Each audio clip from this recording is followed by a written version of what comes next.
Hey, everybody. Welcome back to The Collective. We have another fantastic show for you planned out here today. I'm very excited. Seb and Doc C both in the house. We're going to carry on our conversation about the four pillars of resilience. And as I manage my tongue twisters, by all means, make sure you like the show, subscribe to the channel, hit the notification bell, get your little email every day when we go live, which is every day. So now, quick disclaimer. None of us are doctors except for the doctor down there. And so anything we do say is our own personal opinion, except for the doctor. The doctor has a doctor's opinion. But again, even then, make sure you do your own research. If you hear something that interests you, or you want to do, it seems neat to you, by all means, do your own research. Check it out. If you have any questions or comments, by all means, put them in the comment bar. We will get to them. We read them all, and we make sure that we discuss them at the group. So anything on the top of your guys' heads before we dive into the pillars of resilience? Seb, how's those hiccups treating you? I'm not sure what's going on here. You know what my sons will say when someone gets hiccups in the house? They'll look at the person. So I'm looking at you right now, Seb, directly, and I'm going to ask you a question. What color is an orange? Well, that's orange. Good. That might solve your hiccups, because what that is a pattern interrupt. So you had to radically change your thought process to engage in what color is an orange, which you just answered. Let's see how it plays out. Now, I'm not a doctor. That's already been established. I'll leave the medical advice to the doctor, but let's just see how mine plays out. You know what that just reminded me of was the movie Ronin with Robert De Niro, and there's like, what color is the boathouse? That's right. Perfect. I was like, yes. Chris, good to see you. Hello, gents. Looking forward to today. Awesome. So am I. So let's get into the pillars of resilience. So the last time we talked about the pillars of resilience, we didn't really get into the pillars. We talked about resilience as a whole, what resilience is. So I'm going to give a little blurb based off of the article that I have pulled up, which is from Growth Tactics, but it describes exactly what we're talking about. So it says the Merriam-Webster defines resilience as an ability to recover from or adjust easily to adversity or change. Simply put, resilience is one's ability to bounce back or recover from adversity. Any thoughts on that before we dive into the actual pillars? Good. Solid. Okay, so the four pillars of resilience, the ones that we're going to be working off of. First one being physical, second one being mental, third one being emotional, and the fourth one being spiritual. So let's dive into the physical one. We've talked about that quite a bit over time, but we can just touch on it basically. And from what I'm reading here, it says physical well-being is the first of the four pillars of resilience. There are two main components to physical strength: diet and exercise. To be at your peak, having a balance of a good diet and exercise is important. Not only will physical fitness give you more energy, but it is also good at improving brain function. Not to mention the boost to your confidence because you look and feel better. Living a healthy life will help you build a resilience and be a happier person in the long run. Thoughts? Who wants to go first on the physical realm? I'm going to put Doxy up. You're up. Actually, it's interesting because it's one of the things I always try to talk a lot about, because society tends to talk a lot about exercise and nutrition for usually obesity, but not the mental health aspect. And the mental health aspect is so important because it works in so many different ways to help the individual feel better, feel more self-efficacious, the ability to do things, to accomplish things. And I think you folks were talking about goal setting sometime during the week and how important that is. But that also helps with resilience. I guess my biggest point for this is resilience is a skill. It's like working a muscle. We use the exercise metaphor, not to jump into Sean's area, but you exercise with resilience. You can develop it and strengthen it, just like by going through adversity, which is kind of like your weight training, right? So in weight training, our muscles adapt, and so does your resilience, your ability to do it. You have to learn how to do it, just like everything else. But I think exercise has a huge component because it can do a lot of things for you physiologically as well as psychologically. There's just so many studies that showed simply working out a couple of days a week can reduce the risk of depression, reduce your anxiety, and it has even an impact on certain other types of psychiatric disorders. So really, it's a great thing to do. I like it. Seb, what are your thoughts? Yeah, I mean the definition encompasses most things, but it's a little bit oversimplified, because I mean we're not talking about sleep patterns, we're not talking about any of the other things that are recovery inducing and that really can help. But one of the things that's interesting that people often don't know is the last thing you want to do when you're going through absolutely anything is to go out and train. The first thing you should do when you go through anything is go out and train. It really helps in a variety of different ways, aside from the points that Doc C just made. But also it helps to rid yourself of that negative energy that you have, and the least amount of negative energy you have to the less fretting you'll be doing about the things that are making you anxious or whatever the case may be. And you know what, for me, this was the greatest gift of my assaulters course. When I did my assaulters course, I have a tendency to if I'm left to my own demise, I have a tendency to start thinking about things and perhaps create a bit of anxiety or whatever internally. And the more you beat me up, the least amount of energy I have, the better I perform. And so for me, the military and the assaulters course, for example, was the greatest strategy to make me successful. Tell me I can't and drive me into the ground, and you're guaranteed that I'll use my energy wisely and perform to the level at which I need to. And so it does a variety of different things, but it's of critical importance. And when I hear people say, I just got to get back in shape, or I just got to get back on that bandwagon, or whatever the case may be, you should have never gotten off the bandwagon. You should stay there, even if it's going through the motions at times. But yeah, man, everything is made better by being in shape, and everything is made worse by not being in shape, is my opinion on it. Absolutely. Sean, what do you think? Yeah, we're talking about resilience now through the act of the physical action, the physical body. And of course, there's many ways we could talk about this. And again, to Seb's point, I think that the definition that you threw out, Chance, was a bit generalistic, but that's good. That gets us started. Obviously, there's a whole pile of things in respect to physical performance that we could talk about for days, for years. We could be still talking about this subject day after day for years, based on all the things that I've learned over the years and all of the things that you guys already know. And so I'm just going to keep it really simple. Rather than talking about how important physical resilience is, or physical fitness training is to create resilience, I'm going to flippity flop it, and I'm going to throw out a general question to the internet right now. Well, what are you trying to do? What is it that you're trying to do when you're engaging in trying to become more physically fit? Why did you even start? Why do you engage in the process? Why do you do it day after day? Or why do you only do it once a week? Why do you look at friends who are doing it day after day and thinking they're doing it too much? Or why do you do it too much yourself and think, I wish I could do it less? The conceptual consideration of physical fitness is something that often doesn't happen. As a society, we will point someone towards the 24-hour fitness gym, the club on the street corner, hey, just go there and it'll solve all of your problems. Listen, bro, if you just grab the barbell, you're going to be so much better.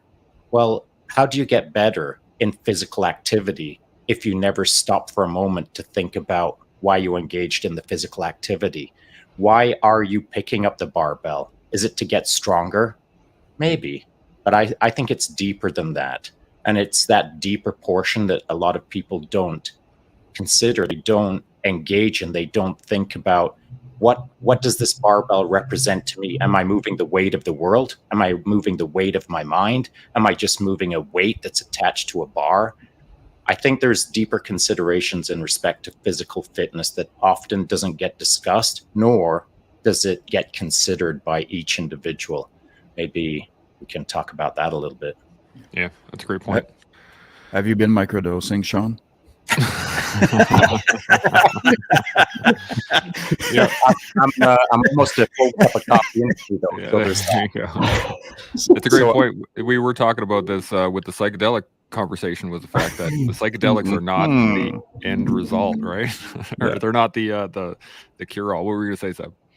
No, I was just gonna say, yeah, it's an extremely valid point from Sean, and I had this conversation yesterday with one of my clients, and she was, and without getting the specifics, there's an injury there, and she's unable to do what she loves to do, which is running, by unpacking what was actually occurring, we realized that it's probably more just being in nature, disconnecting from the city, going out and being along the river, those types of things that really helped her. And so we had a conversation about what does this look like if you can't run. You can still connect and do all those things that are beneficial to you, but that you almost I would say blanket with the statement that you love running without very much introspection at all as to what is the mechanism that's actually beneficial to you. 100%. Doxy, you got any thoughts? Yeah, I agree completely with Sean and Seb, but I want to switch it just to a tad bit because it's something that's been on my mind this week, especially, and it still relates to what they're saying, but just in a different view, and that is developing resilience through physical activity, through special forces, as well as elite athletes. And I'm seeing so much connection between these two worlds that is really amazing to me. We had conversations yesterday. I had conversations during the week with different athletic trainers and athletes and special forces guys, and it's just over and over again. Once I get locked into something, it's kind of like a pit bull. I won't let it go for a while, and I'm just seeing the development of their adversity. If you look at their SEER training, if you look at their training that they do to get into the special forces for an athlete, the mentality that they have to get to their goal no matter what adversity they encounter. Their ultimate objective is just to get to the goal, and they bounce back every time. Now, of course, there's different types of individuals, but when I'm talking about the elite athletes, just like special forces or the elite, it's the same mentality. It's really remarkable. I used to share this a lot on my podcast, which I would say when I interviewed Larry Holmes and I asked him, "What did you think when you got knocked down by Mike Tyson?" And I said, I made a stupid mistake of saying, "Did you think it was over?" He said, "Over? No, I was trying to figure out how I was going to get up and knock him out." And I thought that's so different, the mentality that a lot of people have.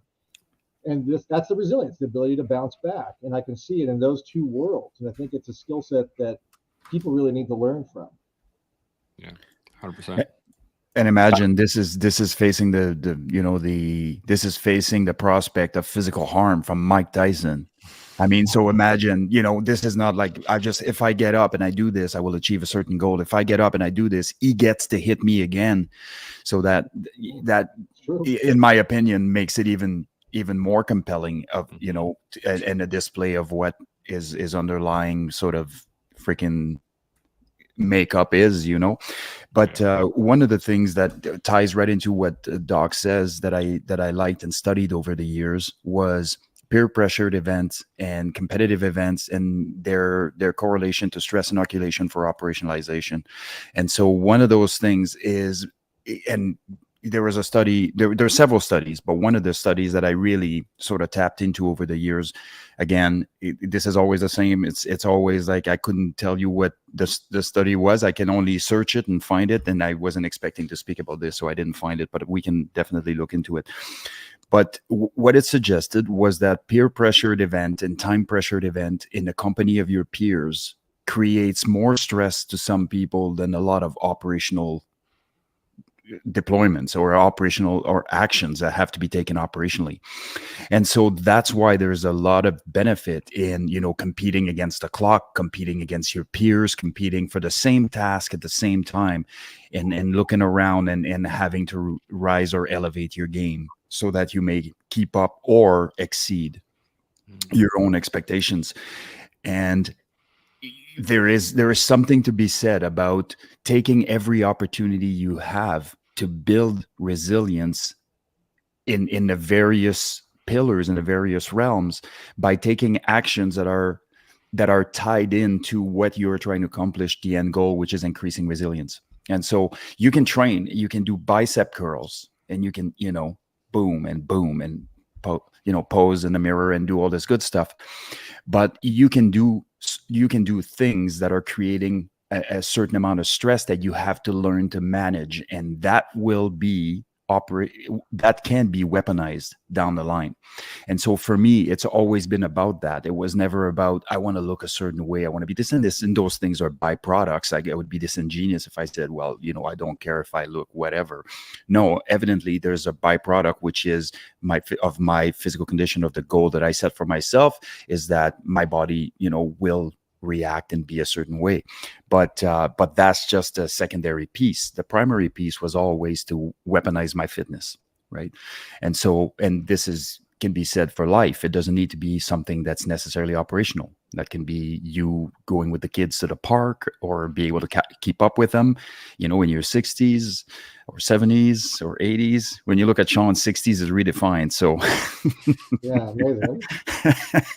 but yeah, so I think not only engaging in the physical realm, but engaging in a physical realm that contributes to your resilience is something that should be looked into. Yeah. I really like, I got a few comments here I wanted to hit on, but there was a thing that clicked in my head, and Sean was talking about it earlier, was the fact that you can lift all you want. And I see this online all the time. It's just like, the gym is my therapy, or the bars are my therapy. And it's like, no, therapy is therapy, right? The physical fitness side of it helps. And that's why these are pillars of resilience, right? It's not that you can just go to the gym and become resilient. Mm-hmm. That's part of it. that's a piece of the whole, and we're going to get into the rest here. But are there any other thoughts before I jump into some of these comments? Yes, I think that today what we'll just do is we'll stick to the physical pillar. I was just thinking that, yeah. Not jump into any of the other pillars. We simply won't have enough time to even do the physical fitness pillar justice today. So how about we just stick with that? And so I'd like to say a few things. First things first, these are great points that are being raised. And I think I'd like to delineate between the individual physical action, and then, to Seb's point, the team physical action.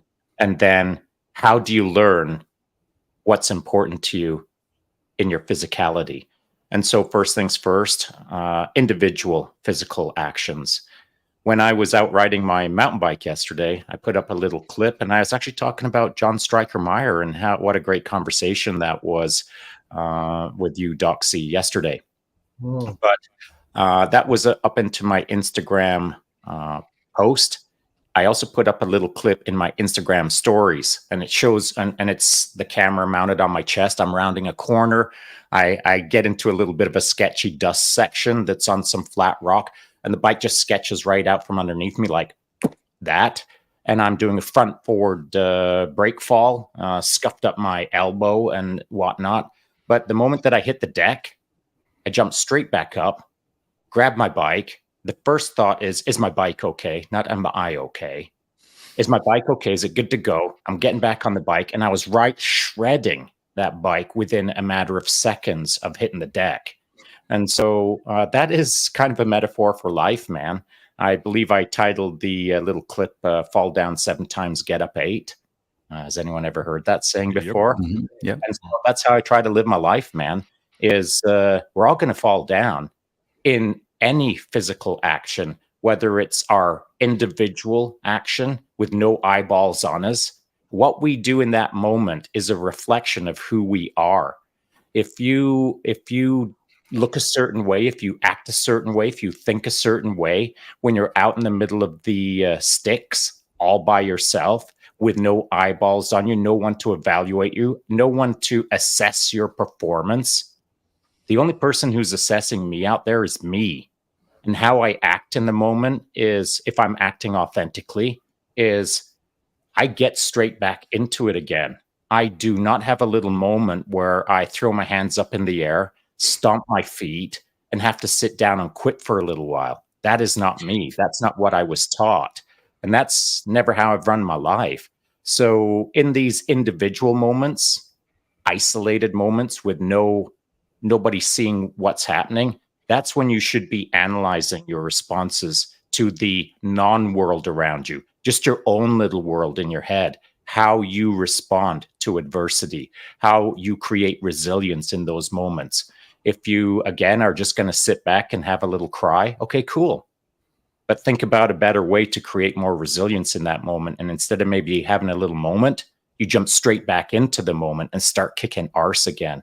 That's one example. Now, in a team setting, the idea being that to create physical resilience through a team means that if you're in the team and there's a team around you, you're not just doing you, you're also doing the team. You're bouncing ideas off the team is bouncing ideas off you. You don't move as an isolated individual within a collective. What you do is you synchronize to the collective, and then you move as a body or as an organism. You're not just a single cell, you're a multi-cell organism that needs to learn how to flow through the world, needs to play properly, needs to create outcomes in the world as a multicellular organism. And so what I decided to do when I started high performance race coaching, working with all my athletes around the world, I just got it in my head right from day one. Forget about it. I'm going to run a different program than everyone else. I'm going to create a Joint Task Force 2.0. I'm going to create a team of special operators that can't even spell special operations right now. None of them were ex-military. None of them were veterans. None of them had been in the game. They were like soccer moms and soccer dads, for lack of a better term, that I thought, oh, no, you're going to change. And you're going to change to a level that you can't understand. I could drive the team, but then the team had to not assimilate into my process. The team had to understand what we were all commonly sharing as a goal, and that was to create awesomeness, become world champions, see their full potential. Once they started understanding that as a team, we were going to explore the team's awesomeness, well, everyone got on with the program. Everyone started representing not just themselves, but the multicellular organism all around them. So there is a way to individually, physically perform and create resilience, and there is a way to, as a group, physically perform and grow as a team. And so the last thing I will say, and then I'll turn it over, is sometimes life throws you a curveball. Sometimes you get hit sideways that unexpectedly, and you have to redefine your approach to physical activity or physical training, physical resilience. And that happened to me. I was large and in charge, 24-hour solo mountain bike racing, world champion, and all of that good stuff. I loved the game. It was hard enough for me that I enjoyed it. And then I shredded my ACL in my left knee. And so becoming a world champion again kind of sort of got stripped away from me. Though secretly in my head, I still stubbornly believe that I can be a world champion maybe in my 60s. It changed my trajectory. And what I had to do was not abandon mountain biking, but I had to abandon competitive mountain biking. And that was tough because a lot of my identity was assigned to being a world champion, being that guy, being mega coach and all of that good stuff. And once that kind of like got pulled away from me to some degree, I had to do a lot of soul searching. I had to think about, well, what's next? And that was a really uncomfortable moment for me because I didn't have the what's next part figured out.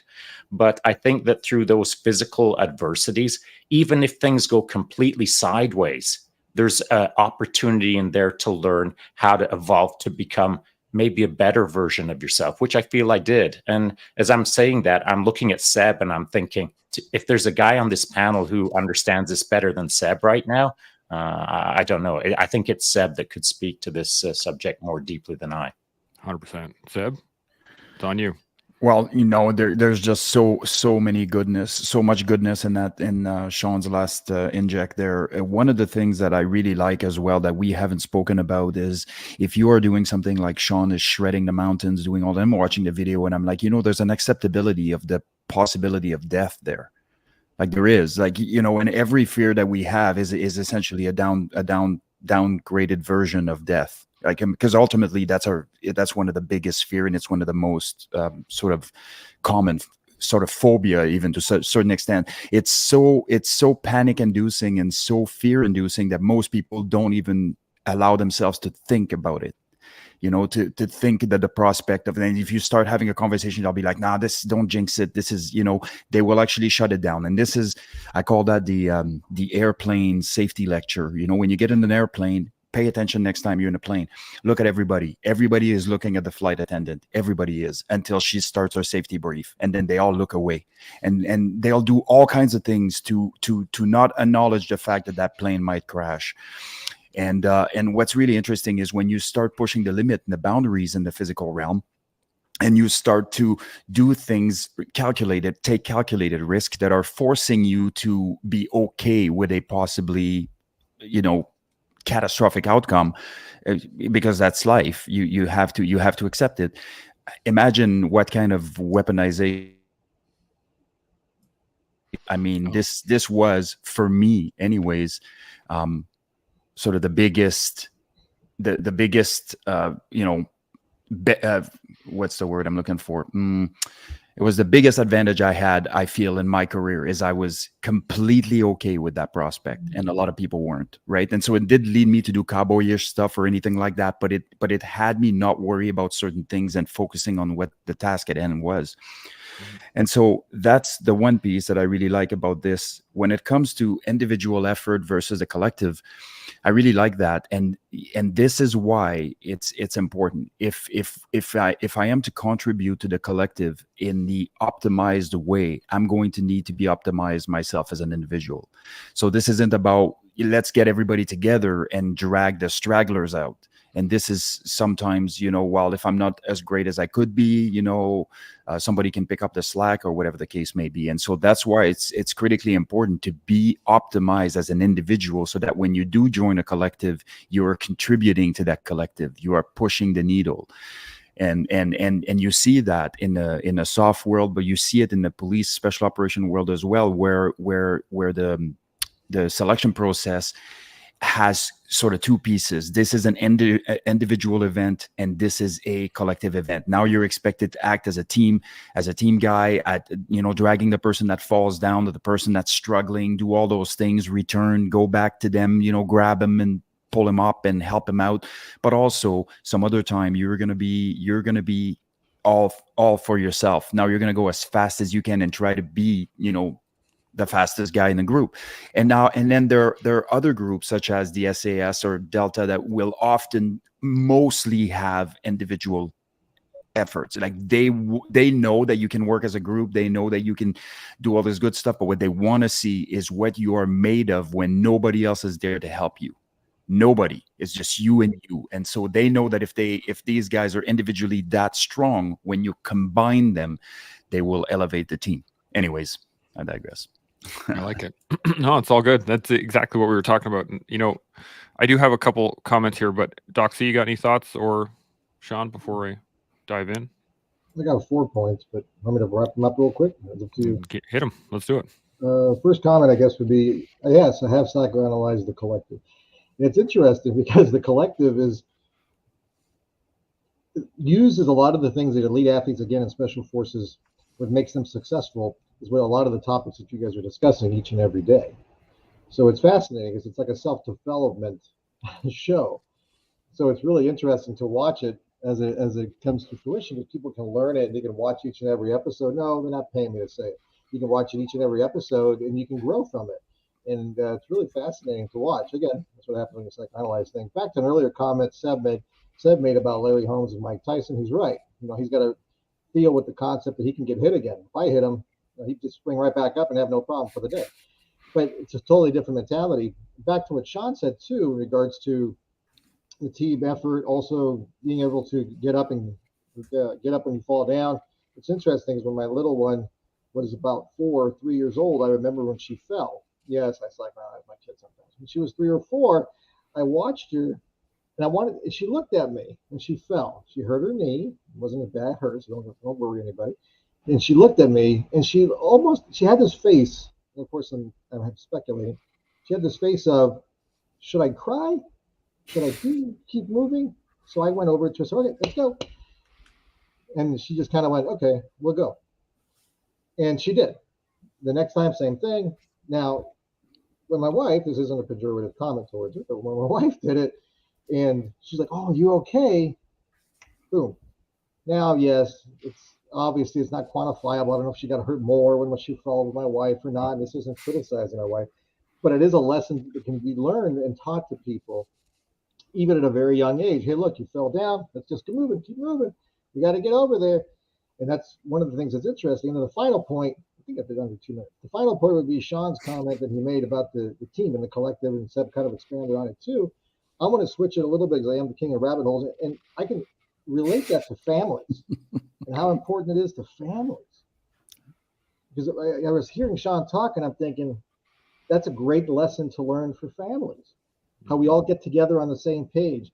Hey, there's a lot of families that face some incredible crap over there in Cuba, over there in Syria right now, over in Afghanistan, families in incredible adversity. There's a lot of countries, unfortunately, that had a lot of issues, and they come together. And that a lot of times is what makes the difference for these individuals. Is when mom, dad, and the siblings all come together and work and help each other out. And kind of like what Seb said, sometimes they have to do it by themselves because maybe the family's out. We learned that with COVID. And sometimes your mom and dad are sick, and you're the 7-year-old and you or a 10-year-old, and you got to help the rest of the family because mom and dad can't get out of bed right now because they're wiped out because of whatever they got.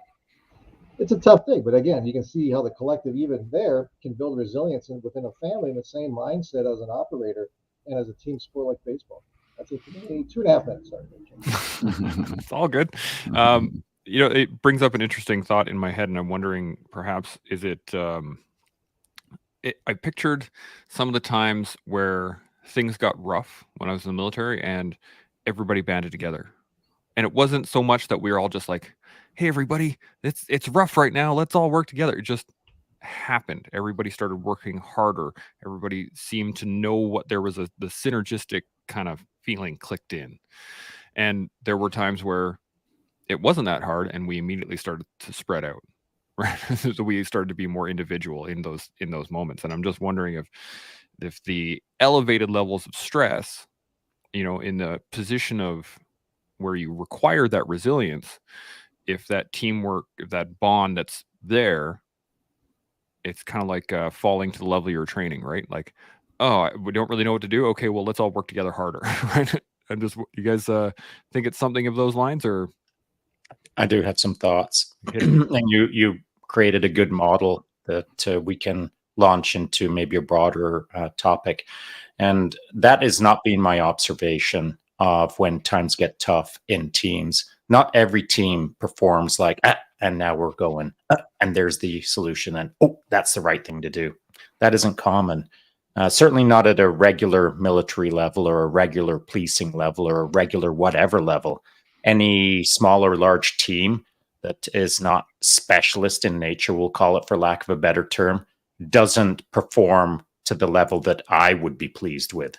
And so I think that comes down to standard issue organizations aren't led to be specialist organizations. And what I mean by that is, Chance, perhaps in moments in the past where times got a little tough, the things that were happening, you just weren't privy to, or you didn't have the nuance to observe, or you were unaware of what was actually happening. And it might have simply been something like this. If I'm on the ground with that team and there's even a whiff of something going sideways, maybe I don't even say a word. Maybe I just target lock someone and they know to move now. And so the actions that are occurring in, we'll call it in the background, for lack of a better term, the nuanced leadership, or however you want to term it, some of these things are invisible to the team as it performs in the moment, until invisible moment after invisible moment after invisible leadership moment gets stacked. And then the team just starts performing to a level that is appropriate for the outcome required. Now, the more that those things are reinforced, that we'll call it invisible leadership, then the team starts leading itself without the requirement of someone who was standing there shaping the leadership moments. And I feel that's what happened with my team of athletes. I would lead, set the standard, create the three-dimensional construct, allow them to observe the expectations. They would be playing in the construct, get their understanding of how the game is played, and then I could let the team play with the team. The team could create the forward direction of the team. I didn't have to shape it as hard as I had to at the start. I would just have to nudge it from time to time to keep it on path. And I feel that that is the almost direct mirror to any average team or specialist team, is how the leadership model is created within the standard issue team to draw the best out of every individual so that they can see they too can be a specialist organization, for lack of a better term. I like that. Seb, thoughts? Yeah, for me, I'm a bit more moderated on that, because I have seen teams. So, for example, what Sean is talking about now, if you had a team that stepped up and had a shared adversity and a common goal that they need to work towards, they may perform better than they generally do. It doesn't make them optimized, right? So, but they still are performing a bit better than they normally will.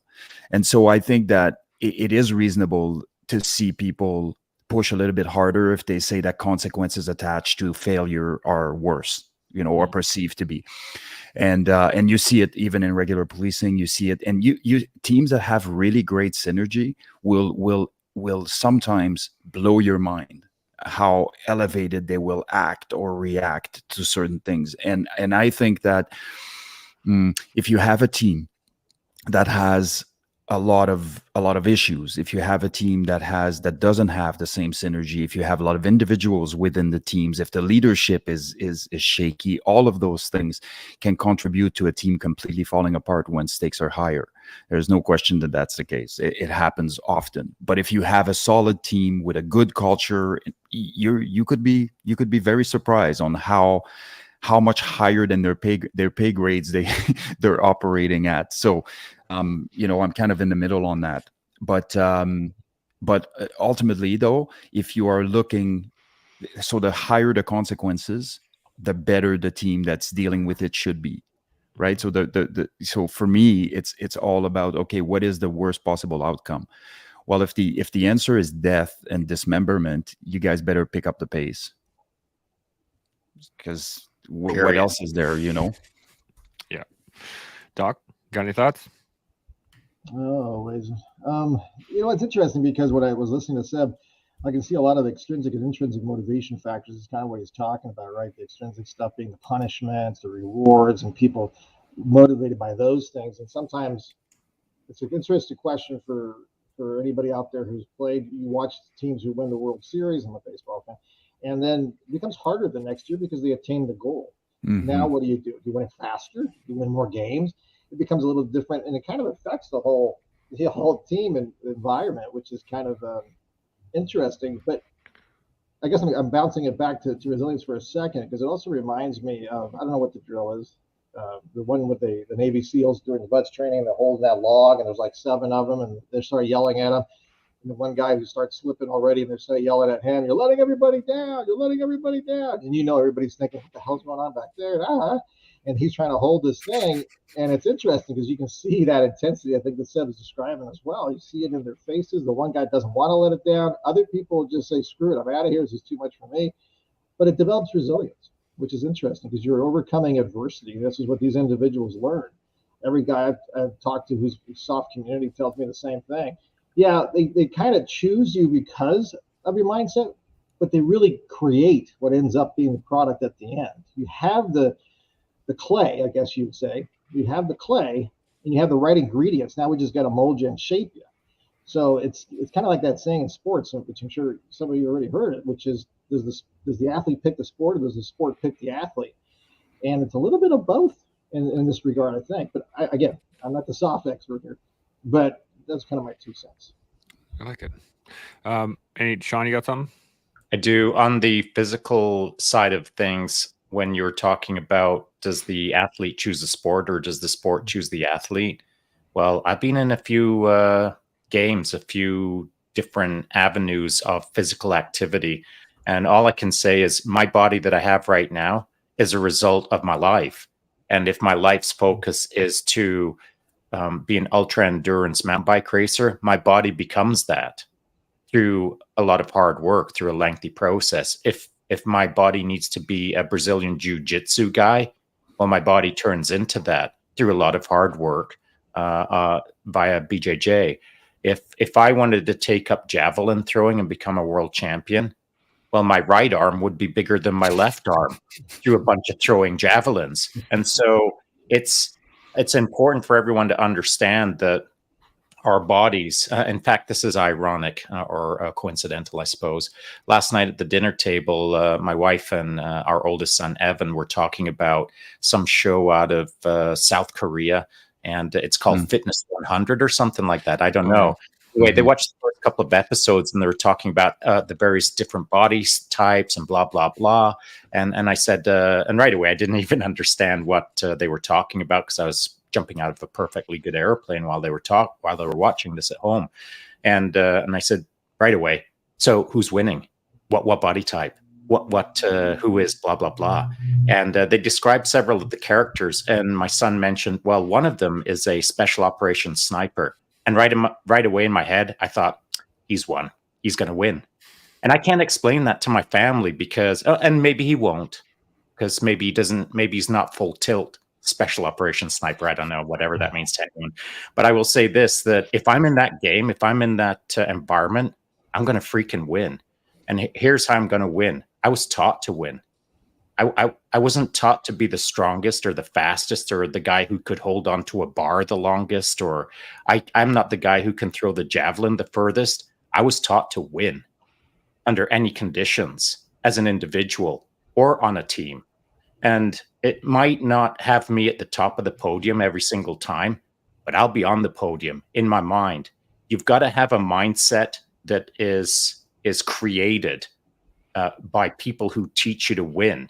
And I was taught to win, and I believe that I can win in anything that I put my mind to, because maybe I've got a little bit of competitiveness in me, and I think that special operations teams look for that individual mindset of competitiveness, that they want to win.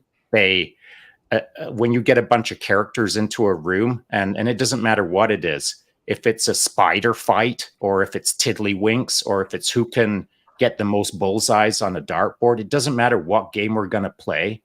There will be a highly competitive group of individuals in a special operations room that will want to beat each other.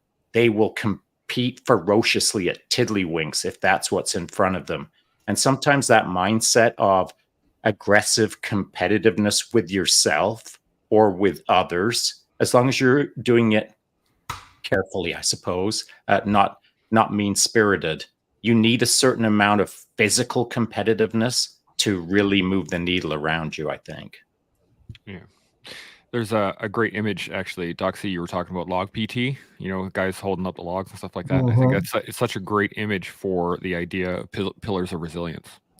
Because if your pillars are strong, then the log is easier to carry, the stress load of life and things like that. It's much easier to carry. But if things start dropping off, like if all of a sudden your emotional pillar of resilience just disappears, that's harder on the body. It's harder on the spiritual side of it. It's hard. Like each one of those things, once built and is strengthened, can hold that log, the log of stress of life, whatever, better. But as those things fall apart, all that extra weight starts to fall onto one thing. So if you have a low physical pillar of resilience, then you're going to be taking a much larger stress load onto the emotional, psychological, and spiritual, right? So it's such a great image in your head of thinking that these are your pillars. And to your point, Sean, Physical 100 is the show. And it is it's a great show. My boys and I watched it, actually. It's pretty cool. The Special Forces sniper doesn't win. It's actually it's an Olympic wrestler that wins. So again, similar mindset in terms of high condition athlete. The neat part about the show that I really liked, and it goes into what we're talking about, is the fact that they have individual episodes where you are an individual and you are going against everybody else, and then they put them into a team, and then they go back to individuals, and then they go back to teams. And so as the 100 people starts to get whittled down, the teams change. So sometimes it's point based, sometimes it's speed based, sometimes it's movement based, but it's always, as the teams get smaller and smaller, things start to get tighter and tighter. Would you say that it's a fair representation of how life plays out, of how humanity plays out in a sense? I would say so. It's actually quite interesting too. In the final challenges were mythological challenges. So they actually used the story of Sisyphus, where he has to roll a boulder up. So one of the challenges was they took, I think it was 100-kilo boulder, and they had to roll it up a slope of like 30 degrees for, I think it was like 25 feet or something like that. So they roll it up a hill, and then they roll it down the other side, and they turn around and come back up and go back down. And it's on an interval-based system, so it's like every 40 seconds, you have 40 seconds to get it across. And so the faster you get it up, the more you get of a rest. I love that game. But as you get tired, I love that game. until you can't make it in time, and then that person gets taken off. So really cool show. I really enjoyed it. One of the very first one, and I'll pass this on. We'll talk about the show all day long, but it was an arm hang. So they took 50 people, put them on they just had a bunch of bars that people could hold on to, and then they lifted the thing up and took the floor away, and they just waited for people to drop. And you could see it, like first couple people dropped in a couple of minutes, and then it was 4 or 5 minutes, and then it was 6 or 7 minutes. And the two people that went the longest, one was, I think, a mountain climber, and the other one was a special forces guy. And this is the neat part that I wanted to talk about. The climber just sat there and, you know, worked in his own mind, and like, okay, we're good, I got time, or blah, blah, blah. The special forces guy stared at the other dude like the whole time, just like, I am not dropping before that guy. And I was just picturing you sitting up there just like, you're going first.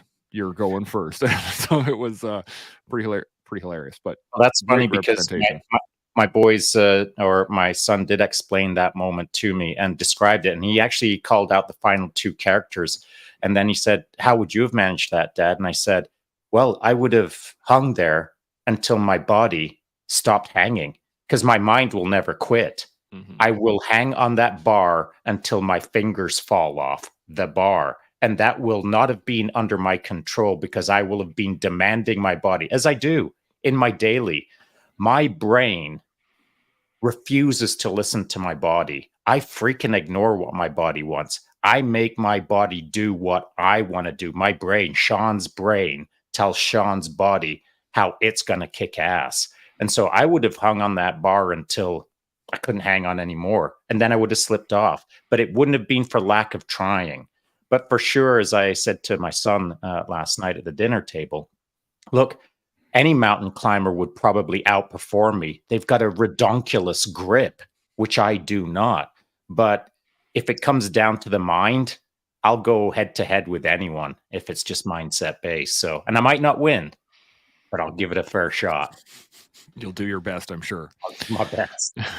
Sever, Doc, you got any thoughts?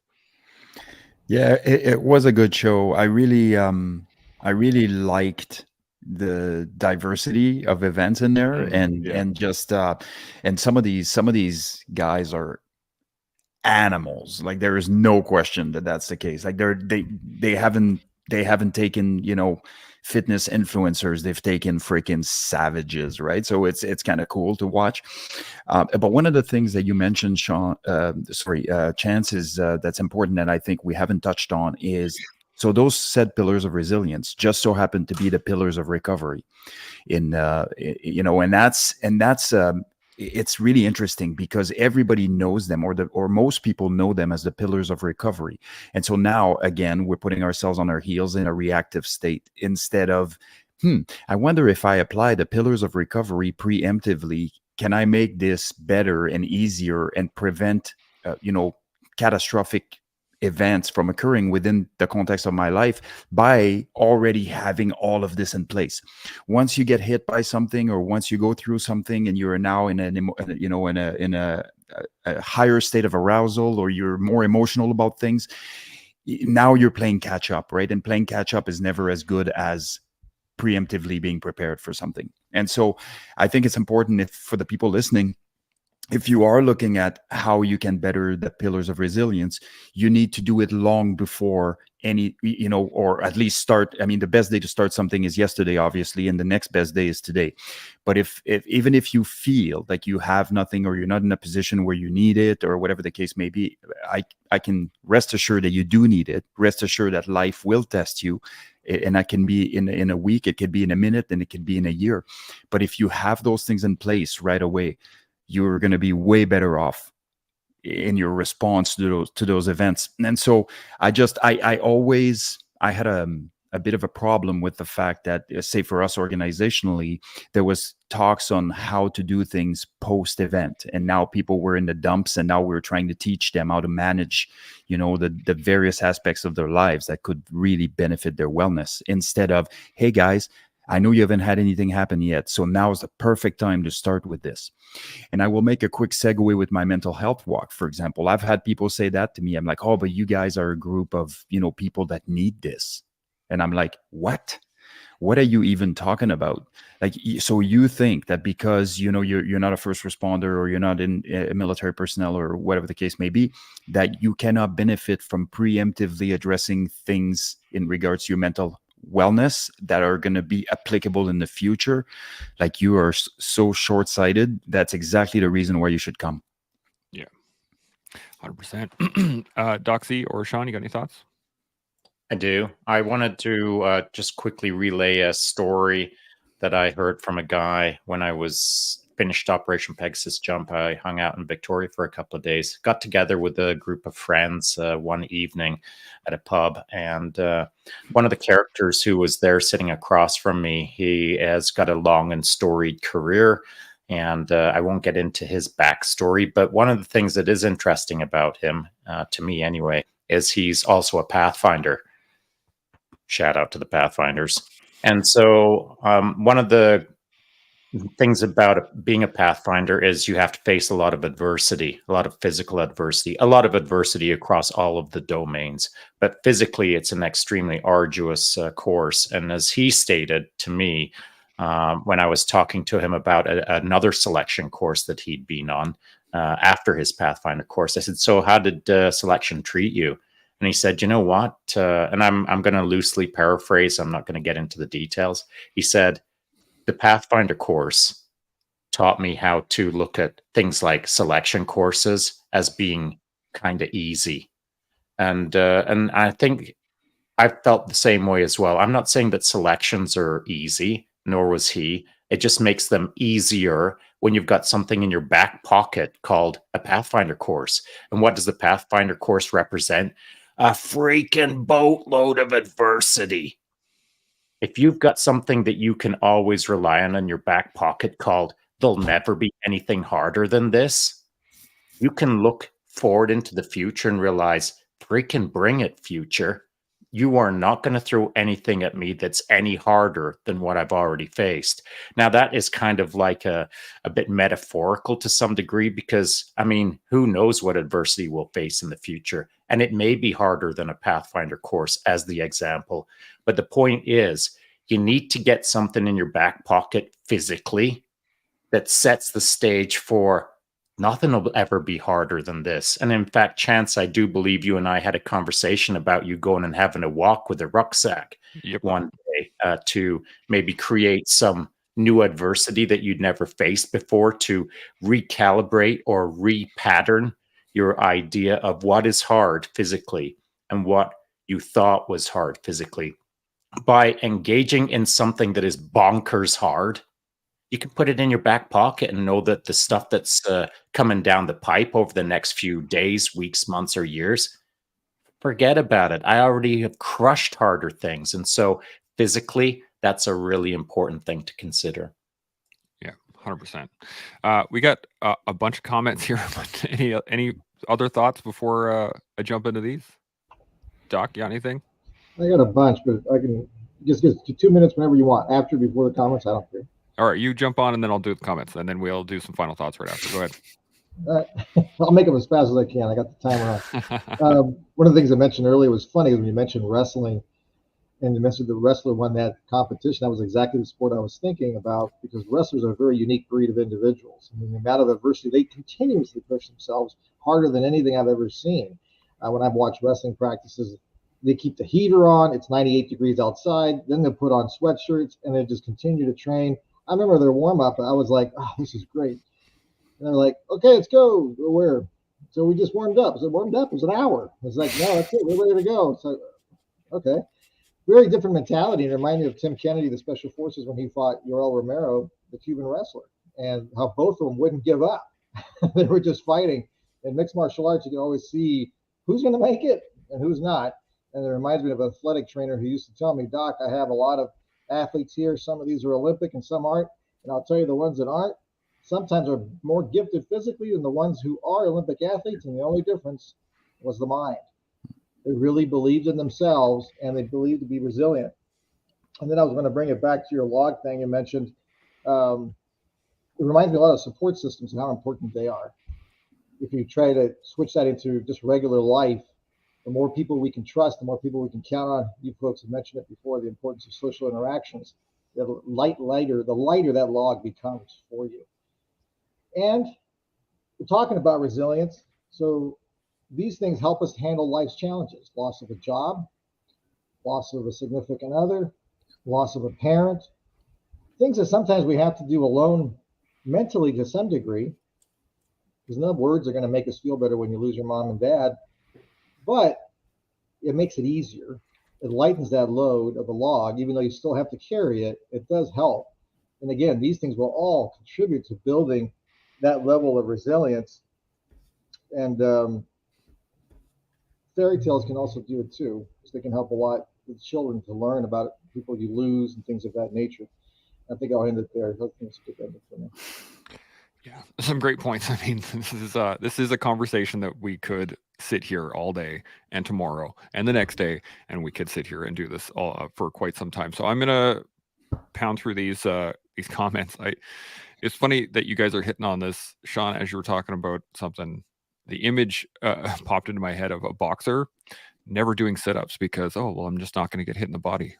Well, you're going to get hit in the body, and so you got to do your sit-ups pre getting hit in the body, right? Because it's all about front loading. Your sit-ups, what you are going to be hitting is the mat as you get up down from body. Exactly. Okay, so Salty Jinx hit this right at the beginning, right off the definition. He said, I completely agree with that statement.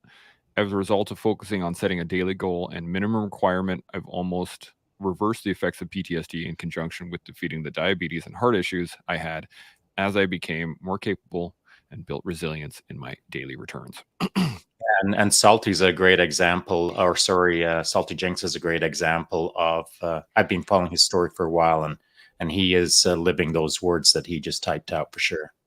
100%. And then Chris K actually asked him, Salty J, that's awesome. Was it a small goal, like making your bed? The start is the hardest, so kudos. Winter Storm jumps in. Morning, everybody. Salty says, Sean, for me, as to your question to the internet from earlier, he said, for me, it was recovery driven and a desire to build capability that exceeded my wants, so they no longer sat as dreams being wished away, which is a great answer. Salty's got a great question here, but I'm actually going to keep this for later. I'm going to put it up so you guys can think about it. But Seb, what is your root cause and how do you achieve that input and balance? Interesting. So we'll get to that at another time. Winterstorm, Seb is right. While we always look to connect to things, we should also look at disconnecting from those things that we have taken on for no reason. Use your energy, build your resilience on those things. 100%. Salty says, Chris, actually, the first goal was being able to walk with a weight of 5 kilometers. But yeah, it used to take me 15 minutes to stand up in the morning. Couldn't walk upstairs without sucking wind. And now he's crushing rucks and doing all kinds of things. So absolutely.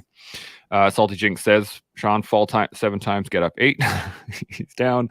Winterstorm 427, leadership is from the front. When the team feels the need to catch up and comes to that realization on their own, there will be greater success. Standard teams can fall victim to standard leaders. Mm-hmm. There you go. And then Salty says, keep talking. I'm sitting with the smoker and this is awesome. I would love to, but I don't know if my wife would appreciate me hanging down here for the next 3 hours. It is a great point in this from Winterstorm. I just wanted to point this out, was the fact leadership is from the front. Yes. And you know what makes leadership easier? Being physically resilient. If you're in physically good shape, it's easier to lead from the front because you're able to do the things that need to be done, in my opinion. But let's get some last thoughts on anything we've gone over: physical, pillar resilience, leadership, anything overarching. Seb, what do you got? Yeah, don't underestimate the power that this holds. Doing hard things and really pushing yourselves. I mean, I have a friend who was shot in Afghanistan. He was a SEAL, and in a conversation with me, he basically said that the shooting he was involved in was not nearly as bad as Hell Week. And so there is a method to the madness in creating this kind of reaction. But once you start pushing yourself in those various realms, you're going to be prepared for what life throws at you, and that will help you mitigate some of the mistakes that you might make that will lead you into some predicaments. And the reason why I say this is because imagine if you knew, like, let's make a metaphor with jiu-jitsu, for example. So imagine if you knew that your guard is unpassable, and now you're playing top game and you're trying to control your adversary, but you know that regardless of what happens, if it ever comes down to it, your guard is not getting passed. So the stress and the anxiety that's associated with you missing on what it is that you're trying to achieve is a lot less. And so now you can perform better because physiologically you're less affected by the performance metrics, so to speak. And so the inoculation is not just on the emotional and the mental side, but it also reduces anxiety overall as you're walking around doing your daily activities. I can't speak today somehow. All good. Doxy, what do you got? You know, it reminds me what Seb was saying about jiu-jitsu. You know, I was talking to the Delta guy yesterday, Bob. Sean met yesterday as well, but we were talking about gunfighting. It was kind of the topic yesterday, and mindset for the Delta guys. And what he was saying, everybody wants to be jumping off the cars, rolling, doing the John Wick thing. He goes, I just teach them the fundamentals. That was it. You get the fundamentals down, you're going to get your confidence up. You're going to be a good gunfighter. You'll be calm because you know how to get things done. You know how to handle the gun.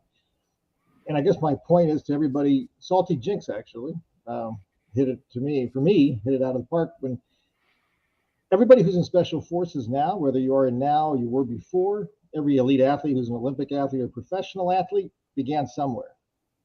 Starts with that first little step, whatever little part it was. And they developed into who they became later. And Salty Jinx is wherever he is today, became with those little steps that he took.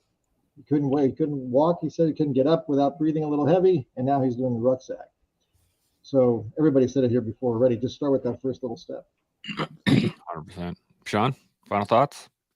Yes, I'll try to keep it brief. So I think that there's two ways to really look at our responsibility to the world around us in respect to becoming more physically capable, because we have a certain responsibility to the team and we have a certain responsibility to ourselves.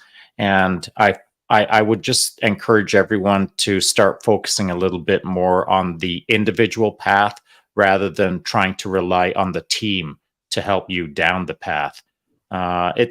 They can both achieve greatness, but I think more greatness is achieved by learning the individual lessons before you step into hoping that the team can carry the log for you. Just as Salty Jinx said, the hard, adverse path of becoming better and better each day as an individual is sometimes a journey best done by yourself, so that you can be uncomfortable in the silence of no eyeballs on you. You can sweat and bleed in the silence of no eyeballs on you. And that's, I feel, a really, really critical aspect of engaging in physicality. And I also would like to challenge everyone to go do something way harder than they've ever done before, so that you can learn something about yourself in the moment. What came to mind is during my Pathfinder course, we were absolutely shagged. We were shattered. We were shells of men at a certain point. And as my world was spinning about 40 or 45 days into the course, one of the instructors just looked at all of us, and we're all laying in a swamp.